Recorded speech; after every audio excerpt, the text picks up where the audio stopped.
Hello farm, welcome back. ഇനി ഒരേ ഒരു ദിവസം കൂടി മാത്രം ഈ സീരീസിന്റെ കലാശക്കൊട്ടിനും 2025 വർഷത്തിന്റെ വിട പറയലിനും. ന്യൂ ഇയർ എല്ലാവരും എന്തൊക്കെയാണ് പ്ലാൻ ചെയ്തിരിക്കണത് ഒന്ന് പറഞ്ഞിട്ട് കേൾക്കാമല്ലോ. അപ്പോൾ സ്ട്രേഞ്ചർ തിങ്സിന്റെ സെക്കൻഡ് ലാസ്റ്റ് എപ്പിസോഡിലേക്ക് കടന്ന് ഒട്ടും സമയം കളയാതെ തന്നെ നമ്മൾ മാക്സിന്റെ ലോങ് അവൈറ്റഡ് ഉണർവിന് സാക്ഷ്യം വഹിക്കുകയാണ്. മിസ്സായ ഒരു ചാൻസിന്റെ വേദന ഉള്ളിൽ കടന്ന് നീറിപ്പുകഞ്ഞ് ഒറ്റയ്ക്ക് സഹിച്ച ശേഷം ഹോളിയിലൂടെ മറ്റൊരു അവസരം ലഭിക്കുന്നത് എന്തുകൊണ്ടും നല്ലതിന് തന്നെയാണ്. ഡെമോഗോർഗൻസിന്റെ പിടിയിൽ നിന്ന് രക്ഷപ്പെട്ട് ബേസ്മെന്റിലിരിക്കുന്ന ലൂക്കസിന്റെയും വിക്കിയുടെയും റോബിന്റെയും കാരന്റെയും മുന്നിലെ മാക്സ് വീണ്ടും കണ്ണ് തുറക്കുമ്പോൾ അതൊരു വലിയ വൈകാരിക നിമിഷം തന്നെയാണ്. എത്ര നാളെന്നില്ലാതെ കാത്തു നിന്ന ആ നിരവധി ദിനങ്ങൾ. മടുപ്പ് തോന്നിയിട്ടും പിൻവാങ്ങാതെ പാട്ട് കേൾപ്പിച്ചുകൊണ്ടിരുന്നതിൻ്റെ അല്ല, ലൂക്കസിന്റെ ആത്മാർത്ഥ സ്നേഹം കൂടിയാണ് ഇപ്പോൾ മാക്സ് വീണ്ടും ജീവിതത്തിലേക്ക് തിരികെ വന്നിരിക്കുന്നതിൻ്റെ പ്രധാന കാരണം. അപകടത്തിലാണെന്നറിഞ്ഞെത്തുന്ന 11 സംഘവും കാണുന്നതും ഈ അത്ഭുത മൊമെന്റാണ്. ഒപ്പം ആക്രമിക്കാനെത്തിയ ഡെമോ ഡോഗ്സിനെ കാരൻ ബുദ്ധിപരമായി നശിപ്പിച്ചതിൻ്റെ സന്തോഷം മൈക്കിനും. എന്നാൽ സന്തോഷം നീണ്ടു നിൽക്കാതെ ഗൗരവമാകുന്നത് മാക്സ് തിരിച്ചറിയുമ്പോഴാണ്. ആ മെന്റൽ പ്രസിൽ നിന്ന് പുറത്തുവന്നുകൊണ്ട് വെഗ്നി ഇപ്പോൾ രോഷം കൊള്ളുകയായിരിക്കും. തീവ്രമായ അപകടങ്ങൾ ഇനി ഉണ്ടാകാനുള്ള എല്ലാ വഴിയുമുണ്ടെന്ന് മാക്സ് മുന്നറിയിപ്പ് പ്രകടിപ്പിക്കവേ തീർച്ചയായും മൈക്കിനെ പോലെ തന്നെ എല്ലാവർക്കും അറിയണം ഹോളി എവിടെയെന്ന്. അവളുടെ കോൺഷ്യസ്നസ് ഹെൻറിയുടെ സുഖകരമായി കെട്ടിച്ചമച്ച മെന്റൽ പ്രസിൽ നിന്ന് ചാടി ഇപ്പോൾ ആ ഒരു സ്പൈറലിൽ കുടുങ്ങിക്കിടപ്പുള്ള സ്വന്തം ശരീരത്തിലേക്ക് എത്തിയിരിക്കുകയാണ്. ബോധം വരുമ്പോൾ വായിലായി ഒരു പ്രത്യേക ദ്രാവകം കടത്തിവിട്ടുകൊണ്ടിരിക്കുന്ന ടെൻഡക്കിൾ മാസ്കുമുണ്ട്. ഹോളി അതെല്ലാം വലിച്ചു മാറ്റി പൊട്ടിച്ചിറങ്ങി ചുറ്റും മറ്റു കുട്ടികളും ഇതേപോലെ കിടക്കുന്നതോടൊപ്പം തന്നെ വെഗ്ന ആ രാക്ഷസനും അവിടെ ഊർജ്ജം ഊറ്റിയെടുത്ത് വിശ്രമിക്കുന്ന കാഴ്ച കാണുകയാണ്. തൊട്ടുമുകളിലായി ഹൃദയമെടുപ്പ് കാണാം. ഹോളി ഇത് കണ്ടുകൂടി പുറത്തേക്കെത്തി നോക്കുമ്പോൾ തരിശുഭൂമിയാണ് മുന്നിൽ. എങ്ങോട്ട് പോകണമെന്നൊരു ദിശയും ലഭിക്കുന്നില്ല. അവിടെ അപ്സൈഡ് ഡൗണിലെ ഭീമനായ 8 കാലി പോലത്തെ മൈൻഡ് ഫ്ലെയർ എന്ന എൻറ്റിറ്റി ഉറഞ്ഞു കിടപ്പുള്ളതിനകത്താണ് ഈ കുട്ടികളെല്ലാം ഉള്ളത്. ആ ഹാർട്ട് ബീറ്റും അതിൻ്റേതാണ്. സ്പൈറലിൽ നിന്നും ഹോളി വിച്ഛേദിക്കപ്പെട്ടത് അപ്പോൾ തന്നെ സെൻസ് ചെയ്ത് വെഗ്ന വിശ്രമത്തിൽ നിന്ന് പുറത്തു വരുന്നത് ഭയാനകതയാണ്. ഇത് കണ്ട് ഹോളി വെപ്രാളപ്പെട്ട് ഓടുന്ന ആ ഒരു പ്രദേശം സത്യം പറഞ്ഞാൽ അപ്സൈഡ് ഡൗണിലല്ല. എങ്ങനെ മനസ്സിലായെന്നല്ലേ പറയാം. ഉരുകിയതെല്ലാം മുറിഞ്ഞത് വലിയ ആശ്വാസം ഉണ്ടാക്കിയെങ്കിലും ഇപ്പോഴും നാൻസിയും ജോനാഥനും ആ മുറിയിൽ സ്റ്റക്കാണ്. തുറക്കാൻ ഒരു വഴിയും ആയുധവുമില്ലാതെ കുടുങ്ങി കിടക്കുവാണ്. ഒടുവിലെന്തായാലും രക്ഷകനായി സ്റ്റീവൻ ഡസ്റ്റിനും എത്തി പുറത്തേക്ക് ഇറക്കുമ്പോൾ ആശ്ചര്യപ്പെടുത്തുന്ന കാര്യങ്ങളാണ് ഇവർക്ക് കേൾക്കേണ്ടി വരുന്നത്. അപ്സൈഡ് ഡൗൺ മറ്റൊരു ഡൈമെൻഷണൽ വേൾഡ് എന്ന് വിചാരിച്ചിരുന്നത് തെറ്റാണെന്നും അവർ ഷീൽഡ് ജനറേറ്റർ എന്ന് കരുതി വെടിവെച്ചത് സത്യത്തിൽ യൂണീക്ക് എനർജി സ്രോതസ്സായ എക്സോട്ടിക് മാറ്റർ ആണെന്നും ഡസ്റ്റിനിലൂടെ അറിയുന്നു. ഒപ്പം ആ ഭിത്തിക്കപ്പുറം വെഗ്നയും ഹോളിയും ഒന്നുമല്ല, മരണം മാത്രമാണ് പതിയിരിപ്പുള്ളത്. ഡോക്ടർ മാർട്ടിൻ ബർണറുടെ കുറിപ്പുകൾ അടങ്ങിയ നോട്ട്ബുക്ക്, അയാൾ നടത്തിയ പരീക്ഷണങ്ങളുടെയും ഈ അപ്സൈഡ് ഡൗൺ നിർമ്മിച്ചെടുത്ത സകല വിവരങ്ങളും ആ ബുക്കിലുണ്ട്. പൂർണ്ണമായും ഇനിയും മനസ്സിലാക്കാൻ കഴിഞ്ഞിട്ടില്ലെങ്കിലും ഒരു കാര്യം ഡസ്റ്റിന് പിടികിട്ടിയത് ഹോളി ഇപ്പോൾ അപ്സൈഡ് ഡൗണിലല്ല, മറ്റൊരു സ്പേസിലാണ്. അതിനർത്ഥം അവൾക്ക് ഈ പ്രദേശത്ത് നിന്ന് ഓടി സ്വന്തം വീട്ടിലേക്ക് മുന്നേ മാക്സ് പറഞ്ഞ പോലെ പോകാൻ കഴിയില്ല. കാരണം ഇതാർക്കും അറിയാത്തൊരു പ്രദേശമാണ്. വെഗ്നെ കണ്ട് ഭയന്നോടി വീഴുന്ന വഴിക്ക് ഹോളി ഒരു പിളർപ്പ് കണ്ടെത്തുന്നുണ്ട്. മുന്നൊരിക്കൽ വെഗ്ന മാക്സിനെ കുറച്ചു നേരത്തേക്ക് കൊന്നിട്ട മൊമെന്റിൽ 4ാമത്തെ പോർട്ടൽ രൂപപ്പെട്ട് അത് ഹോക്കിൻസിനും അപ്സൈഡ് ഡൗണിനും ഇടയിലായി പിളർപ്പുണ്ടാക്കിയ സംഭവം അവൾ മെന്റൽ പ്രസൽ വെച്ച് ഹോളിയോട് പറഞ്ഞിരുന്നു. ഇപ്പോൾ ഇത് കണ്ട് ഹോളി ചെയ്യുന്നതോ ധൈര്യം സംഭരിച്ച് കുറേ ഭാഗം വലിച്ചു മാറ്റി ഉള്ളിലേക്ക് കടക്കുവാണ്. വിചാരിച്ച പോലെ മറ്റൊരു ഡൈമെൻഷനിലേക്ക് എത്തുന്നുണ്ട്. പക്ഷേ അത് അപ്സൈഡ് ഡൗൺ ആണെന്ന് മാത്രം. ഒരു വലിയ ഉയർച്ചയിൽ നിന്ന് അവൾ താഴേക്ക് ആഴത്തിൽ വീണുകൊണ്ടിരിക്കുന്ന കാഴ്ച. ആ അലർച്ച നാൻസിയും കേൾക്കുവാണ്. ഇപ്പോൾ എന്തായാലും ഒരു കാര്യം മനസ്സിലായി, കുട്ടികളെല്ലാം വെഗ്നെ കീഴ്പ്പെടുത്തി വെച്ചിട്ടുള്ള ആ സ്പൈറലുള്ളത് അപ്സൈഡ് ഡൗണിലല്ല, മറ്റൊരു സ്പേസിലാണ്. ഹോസ്പിറ്റലിലെ ആക്രമണം പറഞ്ഞ് മിലിറ്ററി അവിടെ വളയുന്ന സമയം ബേസ്മെന്റിൽ മാക്സ് ഓർത്തെടുക്കുന്നത് ഹോളിയോടായി അപ്സൈഡ് ഡൗണിലെ സ്വന്തം വീട്ടിലുള്ള സ്പോട്ടിലായി പോയി ഒളിച്ചിരിക്കാൻ പറഞ്ഞതേക്കുറിച്ച്. അങ്ങനെയാകുമ്പോൾ ഇപ്പോൾ എന്തായാലും ഹോളി അവിടെ എത്തിയിട്ടുണ്ടാകുമെന്ന പ്രതീക്ഷയിൽ മൈക്ക് ഒട്ടും സമയം കളയാതെ അങ്ങോട്ടേക്ക് പോയി അവളെ രക്ഷിച്ചു കൊണ്ടുവരാമെന്ന് പറയുകയാണ്.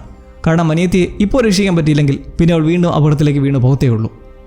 ഹോക്കിൻസിലെ ആ പിളർപ്പ് വീണ ഭാഗങ്ങളിലെല്ലാം മെറ്റൽ ബ്രിഡ്ജ് സ്ഥാപിച്ചതായി നമ്മൾ കണ്ടിരുന്നില്ലേ? അതിളക്കി മാറ്റി പിളർന്ന പ്രദേശത്തിലേക്ക് ഇറങ്ങിയാൽ അപ്സൈഡ് ഡൗണിലേക്ക് എത്തിച്ചേരാനാകും. അങ്ങനെ കടക്കാനാണ് ഇവരുടെ പ്ലാൻ. മിലിറ്ററി വന്നിട്ടുള്ള കാര്യം വിക്കി ഇവരെ അറിയിച്ച് അവിടുന്ന് മാറ്റുമ്പോൾ ഇതിനിടയ്ക്ക് വേറൊരു കാര്യം കൂടി സംഭവിച്ചു. ക്ലാർക്കിനെ വെച്ച് ഒരു ബലൂൺ എക്സ്പീരിയൻസ് നടത്തി അവർക്ക് ഡെസ്റ്റിനി നിലനിൽപ്പുള്ള സ്ഥലത്ത് നിന്ന് സിഗ്നൽ ലഭിച്ചു. എറിക്ക് വിളിച്ച് ഇക്കാര്യം ലൂക്കസിനെ അറിയിക്കുമ്പോഴേക്കാണ് വിക്കി എത്തി മിലിറ്ററി വിവരം പറയുന്നത്. നമ്മുടെ കാരൻ ഇവരുടെ സംസാരം ഒന്നും മനസ്സിലാവുന്നില്ല. കാരണം സ്ട്രേഞ്ചർ തിങ്സിനെ പറ്റി ഇവർക്ക് അറിയില്ലല്ലോ. ആവശ്യതയിൽ തുടർന്ന് അവരെ നന്ദി പറഞ്ഞ് ഹോസ്പിറ്റലിൽ തന്നെ തുടരാൻ നിർത്തി. അങ്ങനെ സംഘം അവിടെ നിന്ന് നേരെ ചെല്ലുന്നത് എറീക്കയുടെ അടുത്തേക്കാണ്. ഈ കൂട്ടത്തിലെ പോയില്ലാത്ത വില്ലിൻ്റെ കാര്യം നോക്കിയാൽ അവന് നേരം വെഗ്നെ തന്നെ വെച്ച് ഉപയോഗിച്ചു എന്നറിഞ്ഞതിൻ്റെ ഗാഢമായ നിരാശയിലും തന്നെ വെച്ച് സ്പൈ ചെയ്തതും ഇനി ഒരിക്കൽ കൂടി സ്പൈ ചെയ്യണമെന്ന് പറഞ്ഞതും ഒടുവിൽ മാക്സിനെ കൊല്ലാൻ വിഷമിച്ച ഒരു വീക്ക് ലിങ്കായി ഒന്നും ചെയ്യാൻ കഴിവില്ല നിൽക്കുകയാണെന്നുള്ള നല്ല വിഷമം അവനുണ്ട്. അപ്സൈഡ് ഡൗണുമായി കണക്ട് ചെയ്യുന്ന ആ ടണൽ വരെ അവൻ്റെ ഉപബോധം അനുസരിച്ച് നിർമ്മിച്ചെടുത്താണെന്ന് അറിയുന്നത് ഒരു ഷോക്കാണ്. അതിലൂടെ എത്ര പേരാണ് കൊല്ലപ്പെട്ടത്? എല്ലാം താനൊരു ബലഹീനനായതുകൊണ്ടാണെന്നുള്ള വിഷാദം കണ്ട് ജോയ്സ് അവനെ ചേർത്ത് പിടിച്ച് ആശ്വസിപ്പിക്കാൻ ശ്രമിക്കുന്നുണ്ട്. ഇതൊന്നുമല്ല വില്ലിൻ്റെ പ്രധാന കൺസേൺ. ലൂക്കസിൻ്റെ തിയറി ശരിയാണെങ്കിൽ ഇന്നാണ് വെഗ്നയുടെ ഉദ്ദേശം നിറവേറാൻ പോകുന്നത്, November 6. അങ്ങനെ ഡസ്റ്റിനുമായി വീണ്ടും കോൺടാക്ട് വരുത്തി മൈക്ക് ഒട്ടും സമയം കളയാതെ ഹോളി ആ ഡയമെൻഷനിലെ തങ്ങളുടെ വീടുള്ളിടത്തുണ്ടെന്ന് പോയി കണ്ടുപിടിക്കാൻ പറയുന്നു. എന്നാൽ അവൻ തിരിച്ച് കേടായ റേഡിയോയിലൂടെ പറയുന്നതാകട്ടെ ഞങ്ങൾ ഹോളിയെ കണ്ടെത്തിയെന്നു. സിഗ്നൽ ക്ലിയർ ആവാതെ കട്ടാകുമ്പോൾ ഈ പറഞ്ഞത് മൈക്കിൻ്റെ ആശ്വാസമാണ്. എന്തായാലും അപ്പോൾ ഡസ്റ്റിനുള്ള സ്ഥലത്തേക്ക് പോകുക തന്നെ എന്ന ഡിസിഷനിൽ തൊട്ടടുത്തുള്ള പിളർപ്പിനടുത്തെത്തി അവിടെയുള്ള CCTV 11 പവർ ഉപയോഗിച്ച് നശിപ്പിച്ചങ്ങനെ മെറ്റൽ പ്ലേറ്റ്സ് തുറന്ന് അതിലേക്ക് ഞൂണ്ടിറങ്ങുന്നതൊക്കെ കണ്ട് വേറൊരാൾ വായും പൊളിച്ച് നിൽക്കുവാണ്. ആരാ? ക്ലാർക്ക്. ഇതെന്തൊക്കെ നടക്കുന്നതെന്ന് അയാൾക്കും മനസ്സിലാവുന്നില്ല. ആർക്കും പറഞ്ഞു കൊടുക്കാനും സമയം കിട്ടിയിട്ടില്ലല്ലോ. അങ്ങനെ അവരെങ്ങോട്ടോ പോകുന്നു, ഞാനും കൂടി പോകുന്നു എന്ന പോലെ നീട്ടി വെച്ചിരിക്കുന്ന റേഡിയോ പിടിച്ച് ഇവരെല്ലാം അപ്സൈഡ് ഡൗണിലേക്ക് കടക്കുന്നു. ലൂക്കസും മാക്സും അവിടെ തന്നെ നിൽക്കുകയാണ്. സീസൺ 5 ആയപ്പോഴേ ഇവർക്കൊക്കെ പിക്നിക്കിന് പോണ പോലെയായി അപ്സൈഡ് ഡൗണിലേക്ക് പോകുന്നല്ലേ. എന്തെളുപ്പം. ഒടുവിൽ ഡസ്റ്റിനെയും നാൻസിയെയും എല്ലാം കണ്ടെത്തുമ്പോൾ ഹോളിയില്ല. അപ്പോൾ അവളെവിടെ? നിർഭാഗ്യവശാൽ വീണ്ടും ഹെൻറിയുടെ കയ്യിലകപ്പെട്ടിരിക്കുന്നു. ഡസ്റ്റിൻ ഹോളിയെ കണ്ടു എന്ന് പറഞ്ഞ നേരാണ്. അപ്പോൾ ഒച്ചവിട്ട് പുറത്തേക്കെത്തിയപ്പോൾ ഇവർ കണ്ടത് ഹോളി വായുവിലായി നിൽക്കുന്നതായിരുന്നു. പിളർപ്പിലൂടെ ചാടി അവളെ വെഗ്ന സിമ്പിളായി തന്നെ തിരിച്ചു വരുത്തിച്ചപ്പോൾ നോക്കി നിൽക്കാനേ ചേച്ചിക്കും കൂട്ടർക്കും കഴിഞ്ഞുള്ളൂ. അങ്ങനെ അവളെ വീണ്ടും മൈൻഡ് ഫ്ലെയറിനുള്ളിലായി എത്തിച്ച് ടെൻറ്റുകൾ കണക്ട് ചെയ്ത് പണ്ടരടങ്ങാൻ തേണ്ട വീണ്ടും മെൻ്റൽ പ്രസറിലേക്ക്. അന്ന് മിലിറ്ററി ബേസിലേക്ക് വെഗ്നെ എത്തി ആക്രമിച്ച് വീഴ്ത്തിയ പട്ടാളക്കാരിൽ ഉയിര് ബാക്കിയുള്ള ജനറലിനെ കാണും വഴി ഡോക്ടർ കെ മനസ്സിലാക്കുന്നു ഇങ്ങനൊരു രാക്ഷസൻ പോർട്ടലിൽ നിന്ന് ഹോക്കിൻസിലേക്ക് വന്നതും ആ രാക്ഷസൻ മറ്റു ജീവികളെല്ലാം കൺട്രോൾ ചെയ്തു എന്നതും. ഇതെല്ലാം കേട്ട് മിലിറ്ററിക്കാർ ആശങ്കപ്പെടുന്നതിന് കാരണം ഇതുപോലെ ലോകത്തെങ്ങും കണ്ടില്ലാത്ത കുറേ ജീവികൾ വന്ന് ആക്രമിക്കാൻ തുടങ്ങിയാൽ ജീവന് തന്നെ ആപത്താണ്. ഈ ദൗത്യത്തിൽ നിന്ന് പിൻവാങ്ങാൻ നിർബന്ധിക്കുന്നതിലും കൈ ഉറച്ചു തന്നെ. അവരുടെ മിഷൻ 11 കണ്ടുപിടിക്കുക എന്നതാണ്, അല്ലാതെ യുദ്ധമല്ല. വഴിയിൽ കുറുക്ക് നിൽക്കുന്ന എന്തായാലും അതിനെക്കൊന്ന് പെണ്ണിനെ കണ്ടെത്തിയാൽ മതി എന്ന് താക്കീത് കൊടുത്തിട്ട് പോകുന്നു. ഡോക്ടർ കെയുടെ പ്ലാൻ തീർച്ചയായും 11 പോലെ കഴിവുള്ളവരെ രൂപപ്പെടുത്തി സോവിയറ്റിനെതിരെ ആയുധമായി ഉപയോഗിക്കാനാണ്. അമേരിക്കയും സോവിയറ്റും തമ്മിലുള്ള ശത്രുത മിക്ക സീരീസിൻ്റെ ആംഗിളിലും കാണാം. ദ ഇൻസ്റ്റിറ്റ്യൂട്ട് ആയാലും വെൽക്കം ടു ഡെറി ആയാലും എല്ലാം. അതിൽ അത്ഭുതപ്പെടാനുമില്ല. അങ്ങനെ റേഡിയോ സ്റ്റേഷനിലേക്ക് വീണ്ടും സംഘമെല്ലാം ഒരുമിച്ച് വൺ പീസായി എത്തിയിരിക്കുകയാണ്. മാക്സിനെ കാണുന്ന വില്ലിൻ്റെ സന്തോഷവും അവനൊരു സൂപ്പർ പവർ കിട്ടിയതിൻ്റെ സംസാരം മാക്സിൽ നിന്നും. അപ്സൈഡ് ഡൗണിനെ കുറിച്ച് എല്ലാവർക്കും ഒരു ക്ലാരിഫിക്കേഷൻ കൊടുക്കാനുള്ള ഡസ്റ്റിന്. മാർട്ടിൻ ബെർണർ നിർമ്മിച്ചെടുത്ത ഒരു ഡയമെൻഷനാണ് ഈ അപ്സൈഡ് ഡൗൺ എന്നാണ് കരുതിയത്. പക്ഷേ അതൊരു ബ്രിഡ്ജാണ്, ഒരു പാലം. വെഗ്നയ്ക്കും ഡെമോഗോറിൻസിനും മൈൻഡ് ഫ്ലെയർസിനും എല്ലാം ഹോക്കിൻസിലേക്ക് കടക്കാനുള്ള 2 ഡയമെൻഷൻസിനെ തമ്മിൽ ചേർക്കുന്ന ബ്രിഡ്ജാണ്. മോൺസ്റ്റേഴ്സുള്ള ആ ഡയമെൻഷണൽ വേൾഡിൽ വെച്ചാണ് നമ്മളിപ്പോൾ ഹോളിയെ കണ്ടത്. മറ്റു കുട്ടികൾ ട്രാപ്ഡായി കിടക്കുന്ന ആ ലോകം. അതിനെ പാതാളം എന്ന ഡസ്റ്റിൻ പേര് നൽകുമ്പോൾ ഈ പാതാളത്തിൽ നിന്ന് ഹോക്കിൻസിലേക്ക് എത്താനുള്ള പാലമായ അപ്സൈഡ് ഡൗണിൻ്റെ എനർജി സോഴ്സാണ് ലാബിൽ കണ്ട ആ എക്സോട്ടിക് മാറ്റർ. വർഷങ്ങൾക്ക് മുമ്പ് 11 ഹെൻറി പവർ ഉപയോഗിച്ച് കടത്തിയത് ഈ പാതാളത്തിലേക്കായിരുന്നു. അതിനുശേഷം ബ്രെന്നർ 11 വെച്ച് ഹെൻറി കണ്ടുപിടിക്കാൻ പരീക്ഷണങ്ങൾ നടത്തിയതിൻ്റെ ഫലമായിരുന്നു ഈ ഒരു ബ്രിഡ്ജിൻ്റെ രൂപപ്പെടൽ എന്നുള്ളത്. ഇപ്പോൾ വെഗ്നയുടെ ആ സൂപ്പർ പ്ലാൻ എന്തെന്നാൽ പാതാളവും ഹോക്കിൻസ് അടങ്ങിയ ഈ ലോകവും തമ്മിൽ ലയിപ്പിച്ച് അധീപനായ ഒരു മഹാസാമ്രാജ്യം രൂപപ്പെടുത്തുക. അതിനായി അപ്സൈഡ് ഡൗൺ എന്ന ബ്രിഡ്ജും ഹോക്കിൻസുമായി ഒരു പിളർപ്പ് സൃഷ്ടിച്ചു 4 പോർട്ടൽസ് ഓപ്പൺ ചെയ്തതിലൂടെ. നാൻസിയും കൂട്ടരും ആ മൊമെന്റിൽ കത്തിച്ചെരിച്ചെങ്കിലും വെഗ്ന നശിക്കാതെ നേരെ ആ പാതാളത്തിലേക്ക് പോയി. ശേഷം ഇക്കഴിഞ്ഞ ശാന്തമായ 1 വർഷക്കാലം ആ രാക്ഷസൻ ചെയ്തു കൂട്ടിയത് പാതാളവും അപ്സൈഡ് ഡൗണുമായി പിളർപ്പുകൾ ഉണ്ടാക്കുന്ന പരിപാടിയും. അതിലൂടെ 2 ലോകത്തെയും മെറിച്ച് ചെയ്യിക്കാൻ ഒരുങ്ങുമ്പോൾ ലൂക്കസിന്റെ തിയറി ശരിയാണെങ്കിൽ ആ ദിനം ഇന്നാണ്. ഇനി സമയം ഒട്ടുമില്ല. അപ്സൈഡ് ഡൗൺ ഒരു ഡെഡ് എൻഡ് മാത്രമാണെന്ന് ഇതിലൂടെ മനസ്സിലാക്കുന്ന സംഘത്തിനൊടുവിൽ എന്താണ് ലക്ഷ്യമെന്ന് ക്ലിയർ ആയിരിക്കുകയാണ്. ഹോളിയെ മുകളിലേക്ക് വലിച്ചുകൊണ്ടുപോയത് കണ്ടു. അപ്പോൾ പ്ലാൻ ഏകദേശം 20,000 അടി മുകളിലേക്ക് എത്തിപ്പെട്ട് ഒരു വഴി കണ്ടെത്തി പാതാളത്തിലേക്ക് കടക്കുക. അവിടുന്ന് ഹോളിയെയും മറ്റുള്ളവരെയും കണ്ടെത്തി രക്ഷപ്പെടുത്തുക. ഒപ്പം 2 ലോകത്തെയും ഒന്നാക്കും മുന്നേ വെഗ്നയെ നിഗ്രഹിക്കുക. ഈ പ്ലാൻ എങ്ങനെ എക്സിക്യൂട്ട് ചെയ്യുമെന്ന് എല്ലാവരും ഒന്ന് തലപോയിക്കട്ടെ. നമുക്ക് ഹോളിയെ പോയി എന്ന് കണ്ടേച്ചും വരാം.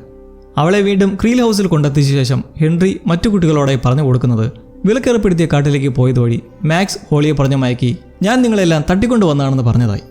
കുട്ടികൾക്ക് മുന്നിൽ ഹെൻറി നിന്നിങ്ങനെ പാവത്താനെ പോലെ വീണ്ടും മാനിപ്പുലേറ്റ് ചെയ്യുന്നതോടെ നീചശക്തിയുടെ ഒരു കൈയായ മാക്സ് ഉണ്ടാക്കിയ തെറ്റിദ്ധാരണ തങ്ങൾ മാറ്റിയെടുക്കാമെന്നങ്ങനെ പിള്ളേരെല്ലാം കൂടി എഴുന്നേൽക്കുന്ന ഹോളിയെ പറഞ്ഞ് മാറ്റാൻ ശ്രമിക്കുന്നു. കുടുംബത്തെ തീർക്കുമെന്ന ഭീഷണിയിൽ ഡെറിക്കും പേടിച്ച് അവനും കൂട്ടി നിൽക്കാത്ത അവസ്ഥയിൽ ഹോളി ഒരുത്തി ഇടിച്ചിട്ട് ഇറങ്ങി ഓടാൻ നോക്കുന്ന വഴി പിള്ളേരെല്ലാം കൂടി വളഞ്ഞിട്ടങ്ങ് പിടിക്കുകയാണ്. ഹെൻറിയുടെ കൺട്രോളിൽ അവർ മീവിൽസായി മാറുന്ന പോലെ. ഇന്നേരം ഹോളിയുടെ ധൈര്യം മൈക്ക് കൊടുത്ത ആ കാര്യം കോർത്തിട്ടിരിക്കുന്ന മാലയും പൊട്ടിപ്പോകുന്നു, ഒരു ദുശകനം എന്ന പോലെ. ഹോപ്പർ ഒരു പ്ലാൻ കൊണ്ടുവരുന്നുണ്ട്. ഹെലികോപ്റ്റർ വെച്ച് ഉയരത്തിലെത്തി പാതാളത്തിലേക്ക് കടന്ന് കുട്ടികളെ രക്ഷിച്ച് തിരിച്ചു വരിക. പക്ഷേ ഹെലികോപ്റ്റർ എങ്ങനെ കൊച്ചു പോർട്ടലിലൂടെ അപ്സൈഡ് ഡൗണിലേക്ക് കടത്തും എന്നതിന് ഉത്തരവില്ല. സേഫായി ഒരു ബുദ്ധി ആർക്കും കാണാൻ സാധിക്കുന്നില്ല. അങ്ങനെ അവിടെ 1 2 പറഞ്ഞ് സകലരും തർക്കമായി നിൽക്കെ സ്റ്റീവിന് വരുന്ന ഒരു സാഹസിക ബുദ്ധി. എന്തായാലും 2 ലോകം തമ്മിൽ മെറിച്ച് ചെയ്യിപ്പിക്കാനാണ് വെഗ്ന ശ്രമിക്കുന്നത്. അങ്ങനെ തന്നെ നടക്കാൻ അനുവദിക്കാം. അങ്ങനെ ആ പ്രതിഭാസം നടന്ന് റേഡിയോ സ്റ്റേഷനിൽ ടവറിൻ്റെ അറ്റം തട്ടി പിളർപ്പുണ്ടാകുമ്പോൾ ആ നിമിഷം 11 വെഗ്നയുടെ മൈൻഡിലേക്ക് കയറിക്കൂടാം. അതുവഴി വെഗ്നയെ മെന്റലി ആക്രമിക്കുന്നതിലൂടെ ഈ പരിപാടി ആ സ്പോട്ടിൽ നിർത്തുകയും ചെയ്യാം. അങ്ങനെ പോർട്ടലായ പിളർപ്പിലൂടെ പാതാളത്തിലേക്ക് കടക്കുകയും ചെയ്യാം. മിക്കവർക്കും ആ ബുദ്ധി സാമാന്യം ഭേദമായി തോന്നുമ്പോൾ ഒരു പ്രശ്നം 11 വെഗ്ന അടുത്തുള്ളപ്പോഴല്ലാതെ മൈൻഡിൽ കയറിക്കൂടാനാകില്ല. നാൻസി അതിന് കണ്ടെത്തുന്ന ബുദ്ധി അപ്സൈഡ് ഡൗണിലെ ലാബിലായി മാർട്ടിൻ ബെർണറിന്റെ ഡെപ്രവേഷൻ മെത്തേഡൊക്കെ കാലാതീതമായി ഇപ്പോഴുമുണ്ട്. വെഗ്നയുടെ താവളം കൂടിയായ ആ പ്രദേശത്ത് വെച്ച് അങ്ങനെ അറേഞ്ച്മെന്റ് നാൻസി ബാക്ക് ചെയ്യുമ്പോൾ മൈൻഡിലേക്ക് കയറി കഴിഞ്ഞാൽ വഴികാട്ടി തരാമെന്ന് നിൽക്കുന്ന മാക്സും. ഹെൻറിയുടെ നാശം കണ്ട് നടക്കുന്ന കാലിയും എലവനെ ഒറ്റയ്ക്ക് വിടാൻ തയ്യാറല്ല. അവളും കൂടി എലവനൊപ്പം ആ ദൗത്യത്തിന് പോകാമെന്ന് തീരുമാനമെടുത്തങ്ങനെ അവിടെ പവർ വന്നു തുടങ്ങുവാണ്. ഒപ്പം ഒരു കാര്യം കൂടി ഡസ്റ്റിന് പറയാനുണ്ട്, ഒരു പ്രധാന കാര്യം. തിരിച്ചിറങ്ങും മുമ്പ് ആക്സോട്ടി മാറ്ററിലായി ടൈമർ സെറ്റ് ചെയ്ത് ഒരു ബോംബ് വയ്ക്കുക. തങ്ങൾ പുറത്തു കിടക്കുന്ന സമയം കൊണ്ടത് പൊട്ടിച്ചിതറുന്നതിലൂടെ അപ്സൈഡ് ഡൗൺ എന്ന ബ്രിഡ്ജ് ഇല്ലാതായാൽ പിന്നെ പാതാളവുമായുള്ള കണക്ഷനും വിച്ഛേദിക്കപ്പെടും. ഇതൊന്നും തീർച്ചയായും ഒരു പെർഫെക്റ്റ് പ്ലാൻ അല്ല എങ്കിലും ഓപ്പറേഷൻ ബീൻസ്റ്റാക്ക് മിഷന് പേരുമിട്ട് പിള്ളേരൊക്കെ അതിൻ്റെ തയ്യാറെടുപ്പുകൾ തുടങ്ങുമ്പോൾ ഹോപ്പറിന് എലവൻ്റെ കാര്യത്തിൽ നല്ല ആശങ്കയുണ്ട്. അയാൾക്കിപ്പോൾ കണ്ണിനെ പിടിക്കാത്ത കാലിയും അവളോടൊപ്പം കൂടുന്നതിൻ്റെ നല്ല നീരസമുണ്ട്. എലവൻ എന്തെങ്കിലും പറ്റിയാൽ കാലിയെ വെച്ചേക്കില്ലെന്ന് ദേഷ്യമാണ് അങ്ങനെ ജോയ്സിനോട് യാത്ര പറഞ്ഞ് വൺ ലാസ്റ്റ് റൈഡിന് ടണലിലേക്ക് ഇറങ്ങി പോകുന്നത്. മാക്സ് വീൽ ചെയറിലായതുകൊണ്ട് തന്നെ കൊണ്ട് ഗുണമില്ലെന്ന് പറയുന്ന കേട്ട് ബില്ല് ഓർമ്മിപ്പിക്കുന്നുണ്ട്, നീയാണ് എലവനെയും കാലിയും വഴി കാട്ടേണ്ടതെന്ന്. എന്നാലും ഹെൻറിയുടെ പിടിയിൽ ഇത്രയും കാലം എങ്ങനെ മാക്സിനെ സർവൈവ് ചെയ്യാൻ കഴിഞ്ഞു എന്നത് വണ്ടറാണ് വില്ലിന്. തുറന്നു പറഞ്ഞാൽ മാക്സിന്റെ ലക്ക് കൊണ്ട് മാത്രമാണ് രക്ഷപ്പെട്ടത്. അവിടെയായി ഹെൻറി പിടിക്കുന്ന, അയാൾ ഫേസ് ചെയ്യാൻ മടിക്കുന്ന ഒരു മെമ്മറിയുമായി ബന്ധമുള്ള ഗുഹയായിരുന്നു ഏകരക്ഷയെന്ന് കേൾക്കുന്ന വില്ലിന് ഒരു ചിന്ത വരികയാണ്. ഏതൊരാൾക്കും ഫേസ് ചെയ്യാൻ ബുദ്ധിമുട്ടുള്ള, തുറന്നു പറയാൻ ധൈര്യമില്ലാത്ത ഒരു വശമുണ്ടാകും. തനിക്ക് സെക്ഷുവാലിറ്റി ആണെങ്കിൽ ഹെൻറിക്ക് ആ മെമ്മറിയും. അങ്ങനെ ഇവിടെ വില്ലൊരു തീരുമാനമെടുക്കുകയാണ്, തുറന്നു പറയുക ഇപ്പോഴെങ്കിലും. ഇതേസമയം മറ്റൊരിടത്ത് ഹോപ്പറിന് കേട്ടാൽ ഒട്ടും സുഖമുണ്ടാകുന്ന കാര്യങ്ങളല്ല കാലിയുമൊത്ത് എലവനിൽ നടക്കുന്നത്. ഡെമോഗോർഗൻസ് മറിച്ചിട്ട മുറയുടെ ലോറി നേരെ നിർത്തിയ ശേഷം ഇരുവരും മൈൻഡിലൂടെ ഒരു ടോക്കിംഗ് സെഷൻ. എലവൻ കരുതുന്നത് എല്ലാം ക്ലിയറായി ഡോക്ടർ കെയുടെ ലാബ് നശിപ്പിച്ച് പരീക്ഷണങ്ങൾക്ക് ഒരു തടയിടാമെന്നാണ്. ഇനി അഥവാ കെ വേറെ ലാബ് ഉണ്ടാക്കാൻ മുതിർന്നാൽ അവരെയും വകവരുത്താം. ഇതെല്ലാം കേൾക്കുന്ന കാലി വീണ്ടും ആ സത്യം ഓർപ്പിക്കുകയാണ്. ലാബ് തകർത്തതുകൊണ്ടോ കെ നശിപ്പിച്ചതുകൊണ്ടോ ഇതൊന്നും നിൽക്കാൻ പോണില്ല. നാളെ വീണ്ടും മറ്റൊരു സയൻറ്റിസ്റ്റ് ഇതിന് ചൂട് പിടിച്ച് മുന്നോട്ട് പോവുക തന്നെ ചെയ്യും. അവർ തങ്ങളെ കണ്ടെത്തി കൺമുന്നിൽ വെച്ച് പ്രിയപ്പെട്ടവരെ കൊന്നിട്ട് കൊണ്ടുപോയി പരീക്ഷണം നടത്തിക്കൊണ്ടേയിരിക്കും. ഹെൻറി എന്നൊരൊറ്റ ടെസ്റ്റ് സബ്ജക്റ്റ് ഉണ്ടാക്കുന്ന അപകടം തന്നെ ഇത്രയും. ഇനിയും തങ്ങളുടെ ശരീരത്തിൽ അവൻ്റെ അംശമുള്ള ബ്ലഡ് എടുത്ത് വേറെ പല കുട്ടികളെയും ഇങ്ങനെ സൃഷ്ടിച്ചെടുത്താൽ എല്ലാം നശിക്കത്തേയുള്ളൂ. അത് തടുക്കാൻ കാലി കണ്ടെത്തിയ ഒരേ ഒരു വഴി. എല്ലാം നടന്നു കഴിഞ്ഞ് കുട്ടികളെ രക്ഷപ്പെടുത്തി തിരിച്ചു കടക്കുമ്പോൾ തങ്ങൾ രണ്ടുപേരും റിയൽ വേൾഡിലേക്ക് കടക്കാതെ അവിടെ തന്നെ നിൽക്കുക. അപ്സൈഡ് ഡൗണിനൊപ്പം തങ്ങളും ഇല്ലാതായാൽ പിന്നെ എക്സ്പെരിമെൻറ്റ് അതോടുകൂടി അവസാനിക്കുമെന്ന് കാലി പറയുമ്പോൾ എലവൻ അത് ഉൾക്കൊള്ളാൻ നല്ല പ്രയാസമുണ്ട്. ഇവിടെ ഇങ്ങനെ ഒരു ജീവിതത്യാഗം പ്ലാൻ ചെയ്യുന്ന അറിയാതെ മറ്റുള്ളവർ തിരക്കിലാണ്. മൈക്ക് ഒരു ബോംബ് സെറ്റാക്കിയിട്ടുണ്ട്. ഒരു ടേപ്പ് പ്ലേ ചെയ്ത് ആ പാട്ട് തീരുന്നതും സ്പാർക്കായി പൊട്ടുന്ന ഒരു വെറൈറ്റി ടൈം ബോംബ്. ഒരു വശത്ത് നാൻസിയും ജോനാഥനും തോക്ക് സെറ്റാക്കുമ്പോൾ മറുവശത്ത് സ്റ്റീവന് ഡസ്റ്റിൻ കുന്തുമൊക്കെ എടുത്ത് കൊടുക്കുകയാണ്. സ്റ്റീവിനെ കുറിച്ച് മനസ്സുവിട്ട് പറയാനുണ്ട്. ഇവിടെ വെച്ച് അവനെ തുറന്നു പറയുവാണ്. എഡ്ഡി മരിച്ചതിൽ അവന് നല്ല വിഷമമുണ്ട്. അതിനുശേഷം ഒന്നാമതേ മൈൻഡും ബുക്കാറായിരുന്നതാണ്. ഡസ്റ്റിനോടും അവന് സ്നേഹം മാത്രമേ ഉള്ളൂ. അങ്ങനെ സംസാരിച്ച് അവിടെ ഇരുവരുടെയും ബോണ്ടിങ് കൂടുതൽ ദൃഢമാവുകയാണ്. നീ മരിച്ചാൽ ഞാനും മരിക്കും എന്ന് പരസ്പരം ചേർത്ത് പിടിച്ചൊരുങ്ങുമ്പോൾ മിലിറ്ററി ബേസിന്റെ ഗേറ്റ് തുറക്കുന്നത് വീക്ഷിച്ചുകൊണ്ടിരിക്കുന്ന എറീക്ക ക്ലാർക്കിന്റെ സഹായത്തോടെ അതിന്റെ പ്രോഗ്രാമിംഗ് മനസ്സിലാക്കുന്നു.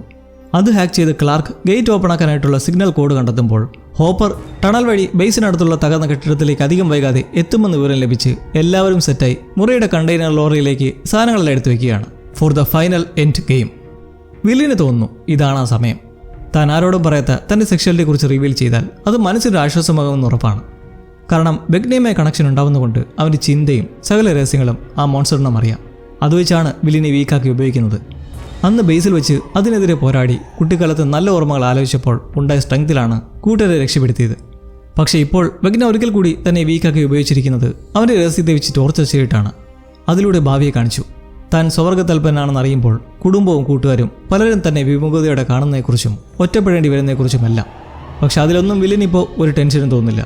ഫേസ് ചെയ്യാൻ മടിക്കുന്ന ആ ഒരു സീക്രട്ട് അവൻ എല്ലാവരുടെയും മുന്നിൽ ഇരുന്നുകൊണ്ട് വളരെ ഉത്കണ്ഠയോടെ പ്രകടിപ്പിക്കുകയാണ്. സഹോദരൻ ജോനാഥനും ജോയ്സും അടക്കം എല്ലാവരും അവനെ അക്സെപ്റ്റ് ചെയ്ത് കെട്ടിപ്പിടിക്കുന്നതിലൂടെ വില്ലിന് മനസ്സിൽ നിന്ന് വലിയൊരു ഭാരം ഇറക്കി വയ്ക്കുമ്പോഴുണ്ടാകുന്ന സുഖം എന്നതിനേക്കാൾ അവനിപ്പോൾ ധൈര്യം വന്ന് ശക്തനാവുമ്പോൾ ഇപ്പോൾ ഡബിൾ റെഡി വെഗ്നയെ നേരിടാനും താനൊരു ഭീരുവല്ലെന്ന് തെളിയിക്കാനുമായിട്ട്. അങ്ങനെ ഇരുട്ടി തുടങ്ങുന്നതും മുറൈ സംഘവുമായി എത്തുന്നത് കണ്ട് എറീക്കയും ക്ലാർക്കും ഓരോ ഗേറ്റും ഹാക്ക് ചെയ്ത് തുറന്ന് അവരെ അകത്തേക്ക് കടത്തുന്നു. തക്ക സമയത്തിന് മിലിറ്ററി ഗാർഡ്സിനെ പതിയിരുന്ന ഹോപ്പറും പിന്നെ നാൻസിയും വെടിവെച്ചിടുന്നതിന് പിറകെ കെയും സംഘവും എത്തി തുരുതുര വെടിവെക്കുന്നതിനെ ഡിഫെൻഡ് ചെയ്ത് ഹോപ്പറും കയറ്റി നേരെ ആ പോർട്ടലിലേക്ക്. ഇനി നടക്കപ്പോറത് യുദ്ധം. ഇതിനിടയിൽ ആരും അറിയാതെ എലവൻ്റെയും കാലിയുടെയും സീക്രട്ട് സാക്രിഫൈസ് പ്ലാൻ. അങ്ങനെ ഒരു അവസാന അംഗത്തിനായി അപ്സൈഡ് ഡൗൺ എന്ന ബ്രിഡ്ജിലേക്ക് കടക്കുമ്പോൾ അവിടെ മെൻ്റൽ പ്രിസണിൽ എല്ലാം ഒരുങ്ങിക്കഴിഞ്ഞു. കുറേ മെഴുകുതിരികൾ കത്തിച്ച ശേഷം തീന്മേശയ്ക്ക് ചുറ്റുമായിരുന്ന് പരസ്പരം കൈകൾ കോർത്തു പിടിച്ച ശേഷം ഹെൻറിയുടെ ഡാർക്ക് മാജിക്. കുട്ടികളെല്ലാം ആ ഒരു കൺട്രോളിൽ എത്തിയിരിക്കുകയാണ്. അപ്പോൾ ഇനി ദ എൻഡ് ഗെയിം. അപ്സൈഡ് ഡൗണിലെ വൻ സംഭവങ്ങളുമായി സ്ട്രേഞ്ചർ തിങ്സിൻ്റെ സീസൺ ഫിനാലെ സീരീസ് ഫിനാലെയുമായി നമുക്ക് കാത്തിരുന്ന് കാണാം സുഹൃത്തുക്കളെ. അപ്പോൾ എല്ലാവരും അടിച്ചു പൊളിച്ച് ന്യൂ ഇയർ വരവേൽപ്പ് നടത്തുക. Happy new year you in advance. Take care and enjoy. Mother of God.